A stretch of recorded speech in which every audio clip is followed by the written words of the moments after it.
Universitas Borneo Lestari.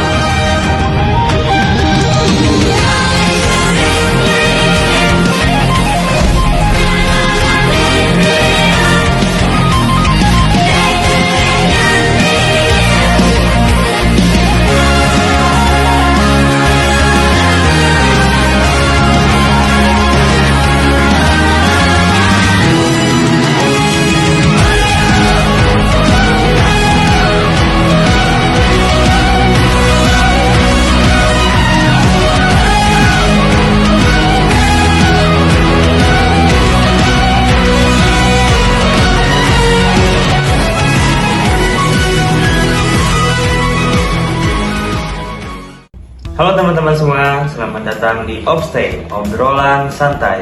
Perkenalkan, nama aku Muhammad Farid selaku moderator dalam video kali ini. Obstay merupakan program kerja dari pengembangan sumber daya mahasiswa yang berkolaborasi dengan Kementerian Komunikasi, Media, dan Informasi BEM Kabinet Catra Bimata.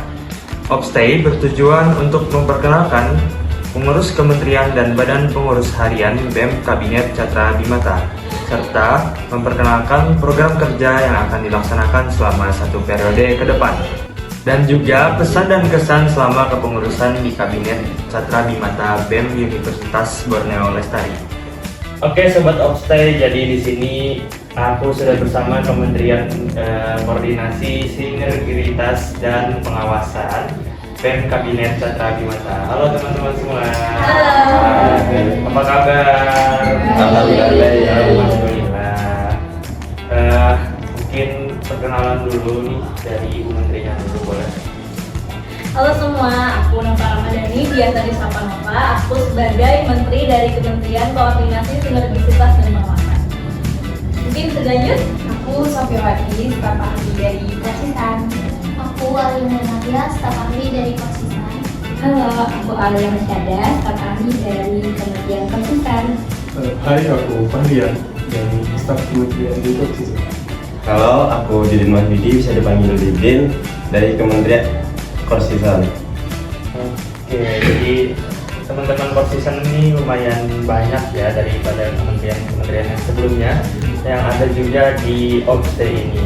Mungkin kita tanya dulu nih perasaan teman-teman semuanya berada di dalam video Obstay atau di dalam ruangan Obstay ini.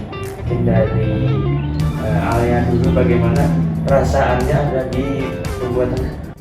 Tentunya sangat senang sekali karena dapat bergabung di video Obstay pada hari ini. Ya, semoga tetap berjalan lancar sampai selesai. Bisa dilanjutin Ibu Menterinya mungkin. Oke, mungkin ini first time aku tag video dengan proper seperti ini. Apalagi nih juga video memperkenalkan kementerian dari Badan Eksekutif Mahasiswa, khususnya di BNPL. Ya, I'm so really excited right now. Oke, baik. Tepuk tangan dulu, tepuk tangan. Mungkin untuk pertanyaan selanjutnya nih, kan masing-masing pasti ada motivasi dan alasan untuk bergabung di BEM, khususnya di kabinet yang sekarang. Mungkin bisa dimulai dari siapa ya? Dari cowoknya dulu deh, Didin Wahyudin nih. Alasan dan motivasi kenapa sih join BEM?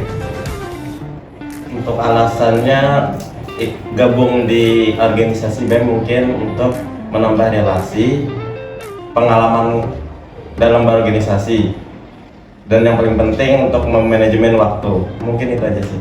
Oke, selanjutnya bisa ke Pak Rian. Oke, baik. Kalau aku sendiri itu alasan pribadi aku atau bergabung dengan BEM itu mungkin bisa dikatakan untuk menjadi orang yang menjadi bagian dari orang-orang yang hebat yang ada di BEM atau nge-grinding bahasanya itu. Ya mungkin seperti itu. Ya itu saja. Lanjut ke Alia Rasada. Baik, kalau dari aku, alasan motivasinya sama seperti yang lain, ingin menambah pengalaman berorganisasi di perkuliahan, terus juga menambah relasi, dan tentunya juga ingin menjadi mahasiswa yang produktif. Lanjut.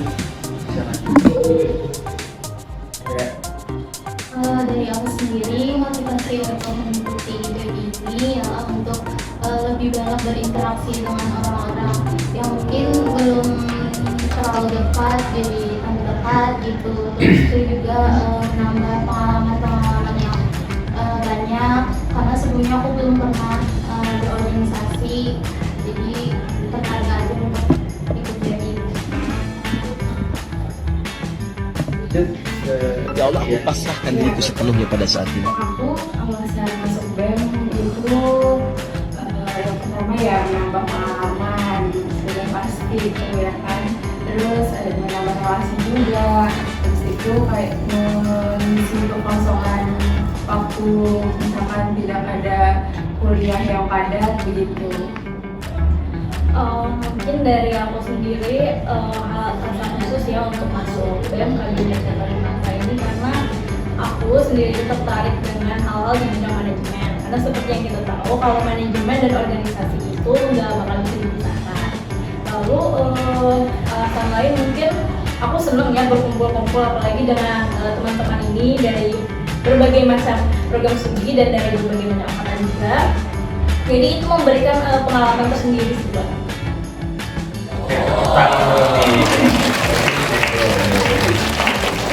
Alasannya dan motivasinya sangat bervariatif sekali. Ada yang ingin menambah relasi, menambah wawasan. Oke, mungkin kita ke next saja pertanyaannya. Mungkin apa saja sih program kerja dari Kementerian Kosisan ini? Mungkin bisa dijelaskan Ibu Menterinya. Oke, perkenalan dulu ya. Kemenkosisan atau Kementerian Koordinasi Sinergisitas dan Pengawasan ini adalah salah satu kementerian dari Badan Eksekutif Mahasiswa. Itu berfokus kepada pengawasan, penilaian dan evaluasi. Jadi untuk pengawasannya sendiri itu kita ada 3 tahap, yaitu pra pengawasan, hari H pengawasan dan pasca pengawasan seperti itu. Untuk program kerja dari Kemenkosisan ini ada 8. Kalau aku sendiri sebagai menteri itu memegang pengawasan terhadap himpunan mahasiswa dari program studi hukum dan PGSD. Mungkin bisa dilanjut? Untuk aku mengawasnya di himpunan mahasiswa D3 Analis. Aku sendiri penanggung jawab dari Hima D3 Farmasi. Kalau aku penanggung jawab dari Hima S1 Farmasi sama Hima S1 Manajemen. Jadi kalau aku sendiri itu menanggung jawab di Hima Gizi. Kalau aku menanggung jawab di Hima ARS atau Administrasi Rumah Sakit. Oke, mungkin program kerjanya lumayan banyak, ada 8 dan juga program kerjanya seputaran dalam pengawasan himpunan-himpunan yang ada di dalam Universitas Borneo Lestari. Mungkin dari banyaknya himpunan dan program kerja pastinya ada tantangan nih. Kan ada himpunan baru juga yang masih mungkin belum mengerti banyak hal tentang organisasi. Mungkin apa saja tantangan dan gimana sih menghadapi tantangan itu dan juga memberikan solusi. Mungkin dari Ibu Menterinya dulu nih. Oke, jadi salah satu tantangannya itu memang pengawasan terhadap himpunan baru. Ada 3 himpunan baru, yaitu adalah hukum, PGSD, dan manajemen. Jadi sebenarnya tantangannya itu karena mereka ini lebih kurang paham bagaimana sih pengawasan dan peran Kemenkosisan itu ke mereka seperti itu. Kalau misalnya untuk solusinya sebenarnya dari Badan Eksekutif Mahasiswa itu sudah memberikan beberapa ini ya kayak sosialisasi seperti itu tentang pengawasan. Jadi mungkin untuk kedepannya dan atas bimbingan dari BEM juga itu himpunan mahasiswa baru akan dapat lebih baik seperti itu. Lanjut ke Sophia boleh. Untuk aku karena selama kepengurusan ini aku masih belum mengawas ya dari himpunan D3 Analis itu, karena program kerjanya akan ada di akhir bulan April ini, jadi aku masih belum mengawas. Jadi untuk kendalanya untuk aku tidak ada. Lanjut. Kalau dari aku kendalanya untuk sekarang belum ada, dan semoga aja nanti kedepannya juga nggak ada terkendala apapun. Jadi proker yang aku awasin itu tetap lancar aja. Oke baik, kalau dari aku tantangannya untuk Hima S1 Farmasi dulu ya. Jadi untuk Hima S1 Farmasi itu kadang schedule gitu antara undangannya gitu untuk mengundang Kemenkorsisannya, terus juga banyak proker dari Hima S1 Farmasi yang kadang setiap minggu ada terus gitu. Dan untuk Hima S1 Manajemen itu sama seperti Kanova tadi juga, karena kan Hima S1 Manajemen masih Hima baru nih, jadi kayak untuk sistem dari Kementerian Korsisannya belum terlalu paham, tapi semoga nanti kedepannya akan berjalan lancar. Lanjut. Ya. Jadi kalau aku sendiri itu selama mengawas di Hima Giji atau mengawasi proper Hima Giji itu selama ini tidak ada tantangan yang secara signifikan banget gitu. Jadi mungkin di Korsisan itu sudah dikatakan bahwa sebelum adanya rapat maka si organisasi yang mengadakan proker ini harus mengirimkan surat 2 hari sebelum kayak semacam undangan gitu. Kemudian, kita di situ sebagai yang mengawasi rapat dan juga mengevaluasinya kan nantinya itu sering mendapati undangan-undangan yang ya Salah penulisan. ya semacam itu, dan harinya pun itu seperti kayak jadi kalau tantangan di mengurus atau mengawas itu di Hima Giji mungkin hanya itu yang baru ditemui. Lanjut. Kalau dari Hima ARS sendiri, karena Hima ARS sudah bukan Hima baru, mungkin mereka sudah cukup paham dalam organisasi. Untuk sampai sekarang berapa kali mengawas belum ada mengalami kendala-kendala, dan berharap untuk kedepannya lagi mudahan tidak ada kendala-kendala. Amin. Tepuk tangan dulu, tepuk tangan. Yang tugasnya lumayan berat karena mengawasi dari sebelum mulainya acara, terus pengawasan pas hari acara dan juga pasca acara. Lumayan berat. Mungkin lanjut nih ke itu kan tadi tantangan dari program kerjanya masing-masing. Ini kita lanjut ke tantangan selama berada dalam kepengurusan dan di mata selama dalam kepanitiaan. Mungkin apakah ada tantangannya juga? Oke, dari dulu ya, dari Alaya dulu deh. Mungkin dari aku tantangan di kepengurusan selama kepengurusan di BEM ini itu ada di komunikasi, karena masih terasa canggung, tapi nanti semoga kedepannya semakin dekat aja gitu berjalannya waktu. Terus juga mungkin itu aja dari aku. Lanjut ke kalian mungkin. Oke baik, kalau dari aku ini juga sih miskom gitu antara satu sama lain, tapi walaupun miskom masih bisa kok teratasi gitu. Lanjut kalian, terus Iin, terus nanti Ibu Menteri, dan yang terakhir Sophia. Oke, kalau aku sendiri itu mungkin di Korsisan tantangannya karena di Korsisan sendiri itu aku ini bisa dikatakan yang paling lumayan jauh ke kampus atau maupun kegiatan BEM, jadi mungkin tantangannya di jarak dan waktu. pastinya ya berdampak di waktu. Bisa. Jadi Kalau dari aku sendiri mungkin di dalam waktu kepengawasan bentrok dengan jadwal entah kelas atau praktikum, ya itu mungkin yang paling jadi masalah untuk saat ini. Jadi kalau misalnya tentang di Korsisan mendengar dari anggota aku sendiri itu mungkin ya hampir-hampir sama, karena kami yang namanya program kerjanya sama ya. Jadi memang masalahnya itu terkadang ada di schedule begitu. Jadi kadang-kadang ada beberapa himpunan yang mengirimkan surat itu dadakan, entah itu surat pemantapan, pengawasan dan evaluasi seperti itu. Dan kalau untuk kepanitiaannya sendiri, ya kurang lebih juga ada di komunikasi, karena seperti yang kita tahu badan eksekutif mahasiswa ini campuran ya orang-orangnya, entah itu dari prodi yang berbeda dan angkatan yang berbeda, dan itu rasanya ada gap ya, atau masih ada canggung-canggungnya seperti itu, mungkin karena dia cutting atau dia dating seperti itu. Jadi aku selalu mengatakan kepada para anggota aku, kalaupun ada apa-apa silahkan dikomunikasikan, bukan hanya di kementeriannya aja, tetapi pada saat kepanitiaan juga harus bisa berkomunikasi. Apa yang tidak bisa, apa yang kesulitan itu sebaiknya memang apa-apa dikomunikasikan seperti itu. Karena di organisasi yang paling penting itu adalah komunikasi dan saling bahu-membahu dan membantu seperti itu. Karena memang fokusnya adalah kerjasamanya seperti itu. Lanjut ke Sophia. Untuk aku kalau selama kepengurusan ini kan karena khususnya di Koskisan aku masih belum mengawas, jadi kayak belum aja, dan semoga nggak ada kendala dan tantangannya begitu. Kalau di kepanitiaan atau selama di kepengurusan BEM?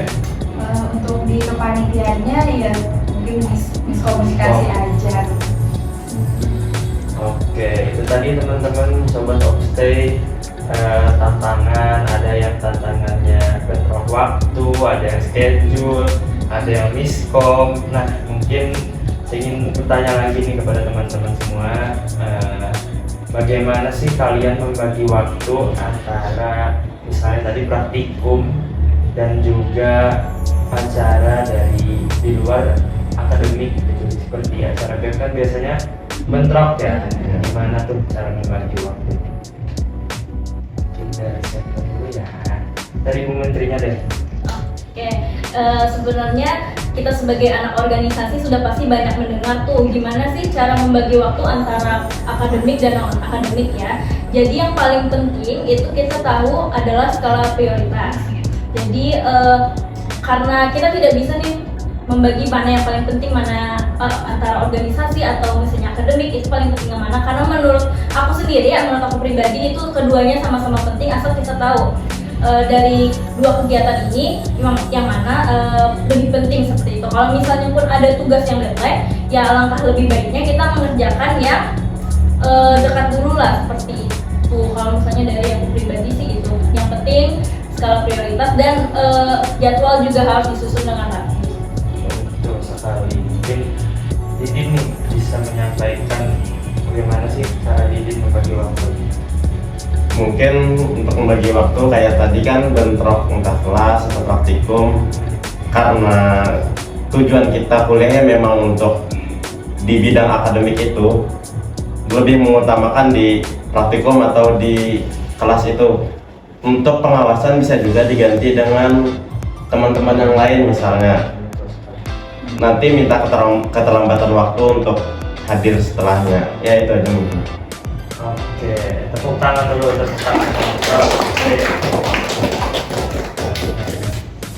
Jadi mungkin selama kepengurusan ini hampir setengah periode, pastinya kita semua mendapatkan manfaat dari bergabungnya kita di organisasi. Mungkin perwakilannya Azan, apa sih manfaat yang sudah aku dapatkan selama berorganisasi nih?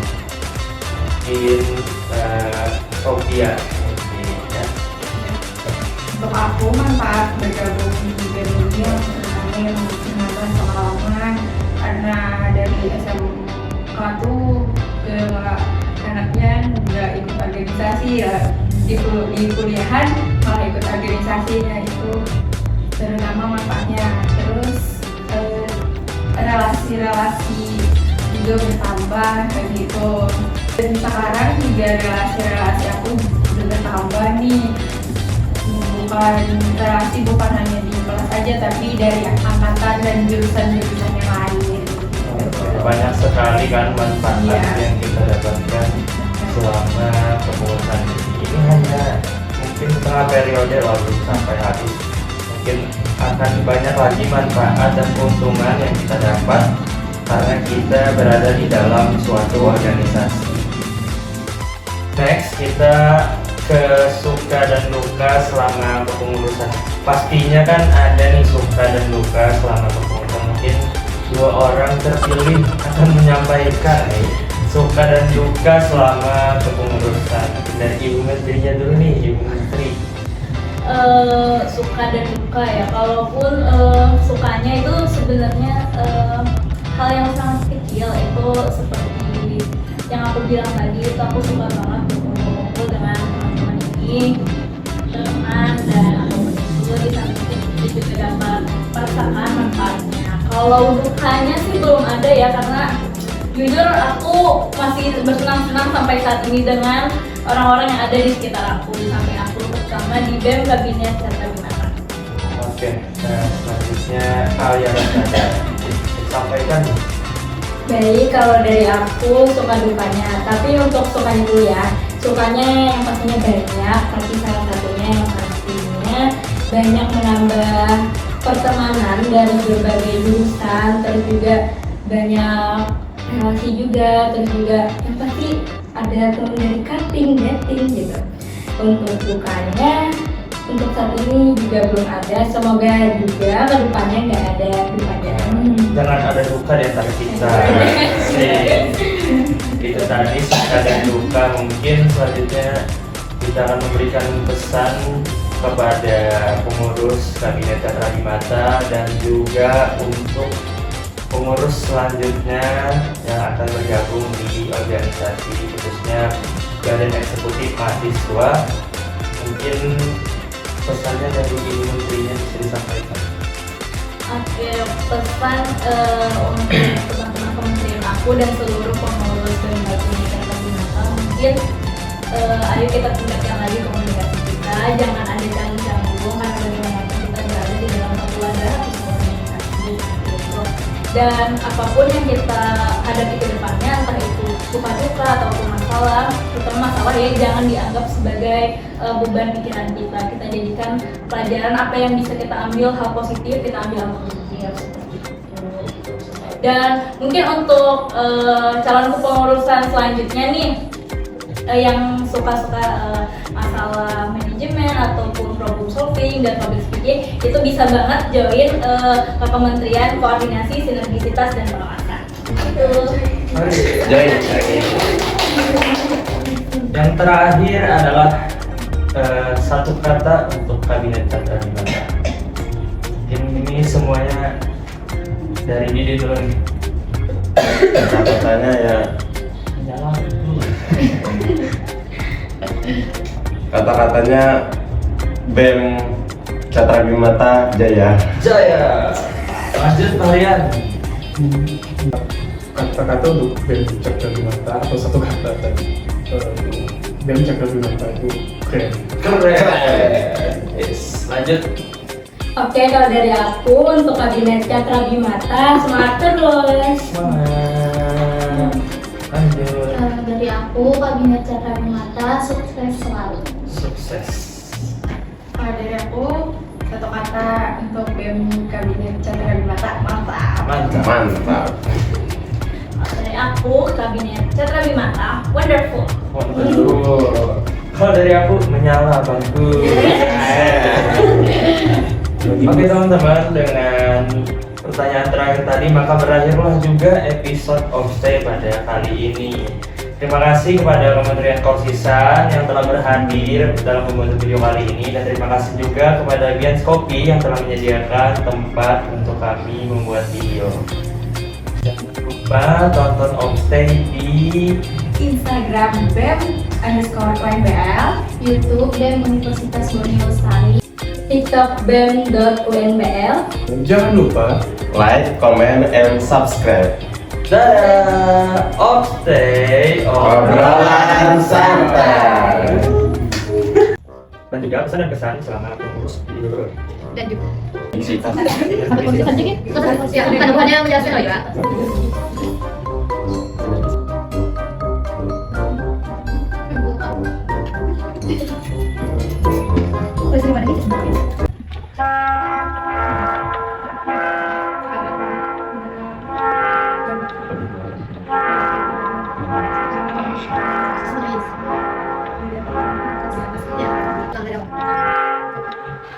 Ya,